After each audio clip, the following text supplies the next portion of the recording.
What's up, guys? If you're not subscribed, please subscribe. Also, please smash that like button on the video and enjoy the show. One of the things that you hilariously got some shit for last time you were here is when you correctly called out some of the organizations who are quite literally even doing it on the ground, let alone sending in the people and resources to make it happen, weaponry, whatever, and that is ISIS, Boko Haram, Al-Shabaab, and these different terror groups. To also dovetail that point for you and add something to it, a friend of mine who is in intelligence, we'll leave it there, who was tasked with watching multiple regions, including the African continent recently, filled me in to back up that point from you and say it's actually getting worse than what Ryan said when you were on here. And I think we recorded that at the beginning of August 2022. It came out September 2022. And he was like, Africa is actually where ISIS has been rebuilding. And it's very real. He's like, they're not dead. They're very much still around, and they have been basically like licking their wounds and trying to recover in Africa. And one of the ways they're doing that financially is through poaching. Even if you don't find it in the media, I'm telling you right now, I've got my sources. I trust who trusts the media nowadays anyways? Mm-hmm. But like, if you want to be right on something, this isn't your top, like go somewhere else. This is the real deal. And this isn't the place for it. Bottom line is ISIS is, we've been saying it since the 60s or 70s that Africa is the next battleground. ISIS plans on making it that. And their way to do that, one of the ways to do that is wildlife. So fund what they do. Yeah. So do all your Googling, whatever you want to do, but you can even talk to the think tanks if you want. But most of them will support that, if not all of them. But even those that don't, I'll tell you that they're wrong. I'll be your think tank there. I see it. I've witnessed it. I can tell you where cells are right now. Well, that's the question. Have you and your team and or some of the groups, like what was your buddy's name again from Tanzania? Oz? No. Oh, Robert Mandy. Yeah. Guys like him. Have you guys personally caught these dudes? Some of these guys? I have personally tracked terrorists and apprehended terrorists with Robert. Confirmed Mandy. terrorists. Confirmed. 100%. And they get put in prison. Good shit. When you get them. What happens to them afterwards, it's up to the government. But most of the time, you'll never hear about it again. Yeah. They don't think kindly of terror groups in Kenya and Tanzania. I would imagine not. Good for them. Yeah. I'm cool with that. Yeah. Likewise. That's so, it's amazing that's not covered. And then from a technology standpoint, like, is there surveillance? And you guys is there cameras involved? Like, I know obviously eyes, ears. You have the with the donations support all of the technology and the trucks and everything that you guys have. How do you cover, like, just covering all this ground? And as you said, people don't usually do this during the day. They're not doing this, in plain sight, and so to speak. They're doing this at, in the middle of the night. Yeah, so we do have some drones. And you don't have to tell me. No, it's fine. I'll tell you what I can. We do have some drones, UAVs that are industrial level / military level to a certain extent. Anything that is not allowed to be exported out of the States due to ITAR restrictions, if we can get it in South Africa legally, obviously legally, we get it there. That said, we do have some UAVs. The reserve, our headquarters reserve, actually just got 2 more this week that have night vision and thermal capabilities, AI capabilities, which is great. They fly long term. They can land with it. There's a box in the middle of the bush. If they start running out of power or inclement weather's coming in, that box will open up. It lands in there, recharges while it's closed, and when the weather clears, it's full of battery and gets up and goes again. It can track vehicles, people, animals, once it learns all the AI stuff. We started getting into the satellite imagery close to real time as much as possible. And these companies love to, they have all these resources. They're mega big time companies.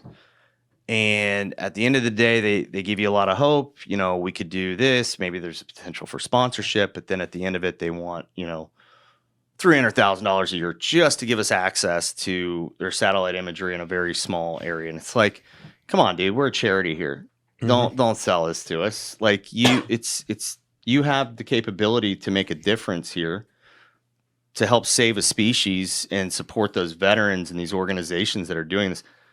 You're making enough money. Why don't you hook them up? Yeah. Isn't that your responsibility? Like everybody in life, no matter what you do, you have a responsibility to serve others in some way.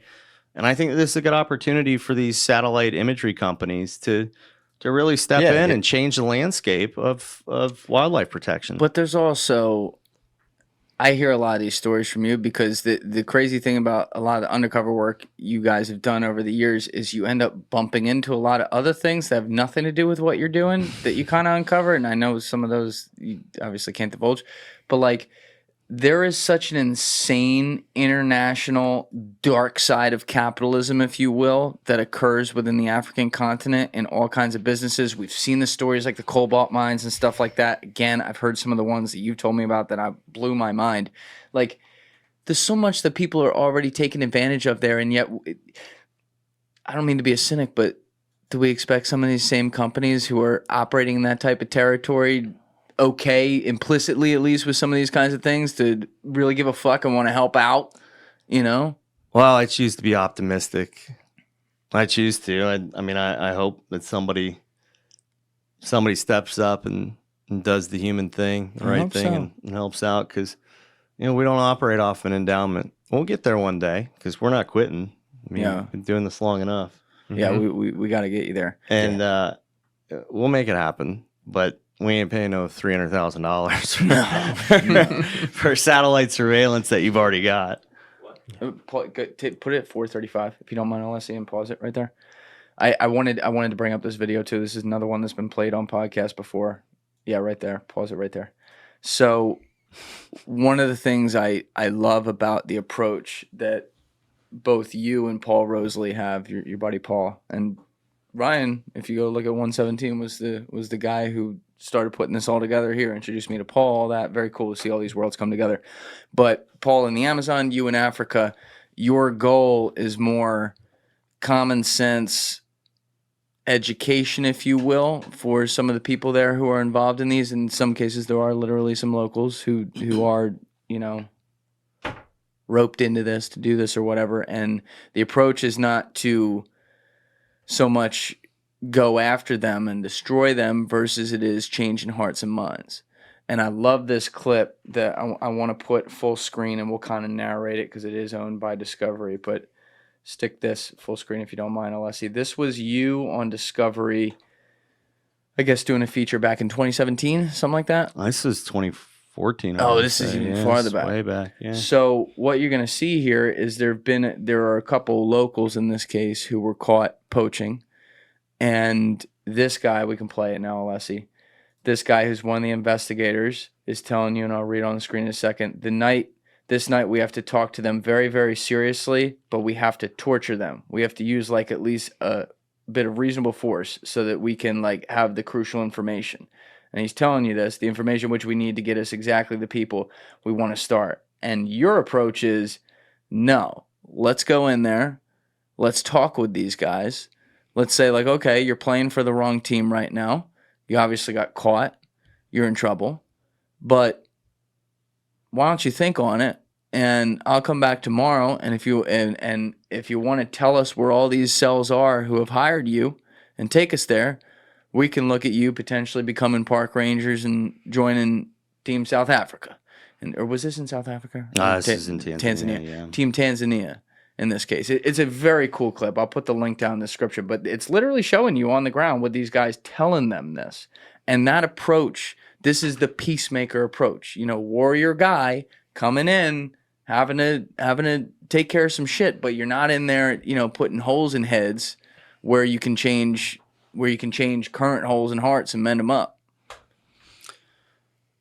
I think that East Africa specifically, but conservation at that point had really humbled me. I was no longer, was I capable of doing what I did in the Middle East? Absolutely. But I realized, this isn't the Middle East, and you can't be a bull in a china shop. These are real people. And if you saw where these men and their families lived, it'd break your heart. It How would so? break your heart as an American. Just total poverty. They only got water every now and then. Water was not even they were lucky to have water during the day. They were lucky to have corn or maize. It's crazy. It's crazy. So who the hell am I, as some blonde kid from Florida, Marine or no Marine, I don't care what my background is, who the hell am I to come over an ocean to their country and say, do it this way because I said so? Absolutely not. That's not how you get somebody to be on your team. When you do run into and again, it's important to note that a lot of times you're not running into locals who are just trying to feed their families. It's like quite literally terrorists and stuff. That's a huge, huge misconception people have. But when you do run into the ones where it is that, and, you know, they were obviously hired by bad people, but they are trying to, you know, literally get water out of their spout for their family. Is there a part of you that even though you hate the act and you don't agree with what they're doing, it's the opposite of your beliefs? Is there a part of you though that does have real empathy for that?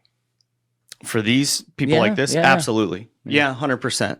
I do. Again, I have more empathy for the animals. However, I have enough empathy for that person to give them a chance to do the right thing.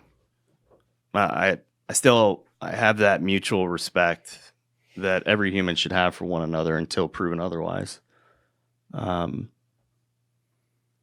know, I sit here and I look at that and I wonder where they are today. You know, are their families okay? Are they still poaching? Are they doing the right thing? Well, one of them took it all. Oh yeah. Oh yeah. And then the other one started seeing how the Rangers started treating the first one, and then he wanted to get in on it. He's like, okay, they weren't kidding. Like, it was kind of cool to see, but man, the one guy though that didn't agree to do it in the beginning, the one that was sitting in the white shirt against the wall by the window, man, I felt really sad for him because he had the opportunity to really change his life around and really help his wife and his kid, and you know, it's out of my hands. I don't know what their judicial system ended up doing with them. Thank you for watching the video, guys. If you haven't already subscribed, please smash that subscribe button and check out this clip's full podcast episode by clicking here or in the description below.